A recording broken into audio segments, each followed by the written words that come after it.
ದಿನಾಂಕ 16/12/2025 ಇವತ್ತು ಮುಂಜಾನೆ ಒಂದು 7:25 ಸಮಯಕ್ಕೆ ಒಂದು email tahsildar Bhatkal email I D ಅವರಿಗೆ ಒಂದು ಬಾಂಬ್ ಇದೆ ಅನ್ನೋದು ಒಂದು ಥ್ರೆಟ್ ಮೇಲ್ ಒಂದು ಬಂದಿರುತ್ತೆ.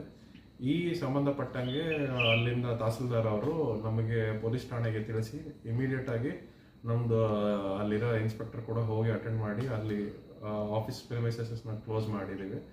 ಇಲ್ಲಿಂದ ನಮ್ದು ಕಾರವಾರದಿಂದ AC ಟೀಮು ಮತ್ತು ಬಾಂಬ್ ಸ್ಕ್ವಾಡ್ ಕೂಡ ತಿಳಿಸಿದ್ದೀವಿ ಅಲ್ಲಿ ಚೆಕ್ ಮಾಡೋದಕ್ಕೆ. ಇವಾಗ ಅಲ್ಲಿ ಚೆಕ್ ಮಾಡ್ತಾ ಇದ್ದಾರೆ ಅದ್ರ ಬಗ್ಗೆ.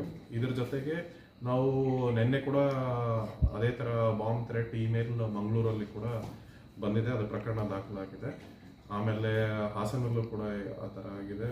ಪ್ಲಸ್ ಇಲ್ಲಿ ಇವಾಗ ಒಂದು ಅರ್ಧ ಗಂಟೆ ಮುಂಚೆ ಇವಾಗ ಕಾರವಾರ ತಹಸೀಲ್ದಾರ್ ಇಮೇಲ್ ಐ ಡಿಗೆ ಕೂಡ ಅದೇ ಥರ ಒಂದು ಥ್ರೆಟ್ ಬಂದಿದೆ. ಇದ್ರ ಬಗ್ಗೆ ನಾವು ಪ್ರಕರಣ ದಾಖಲು ಮಾಡಿದ್ದೀವಿ. ಇದ್ರ ಬಗ್ಗೆ ನಾವು ಕೂಡಲೇ ತನಿಖೆ ಕೈಗೊಂಡು ಇದು ಯಾರು ಇಮೇಲ್ ಐ ಡಿಯಿಂದ ಬಂದಿದೆ ಅಂತ ಪತ್ತೆ ಹಚ್ತೀವಿ.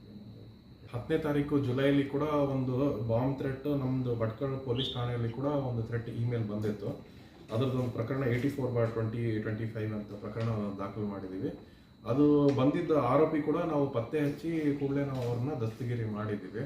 ಅದು ಪ್ರಕರಣ ಕೂಡ ಆಗಿದೆ, ಅದು ದಸ್ತಗಿರಿ ಮಾಡಿದಾಯಿತು. ನಾವು ಪತ್ತೆ ಹಚ್ಚಿ ಭಟ್ಕಳ ಠಾಣೆಯಲ್ಲಿ ಆಗಿದ ಅದೊಂದು ಜುಲೈ ತಿಂಗಳಲ್ಲಿ ಆಗಿದ್ದು.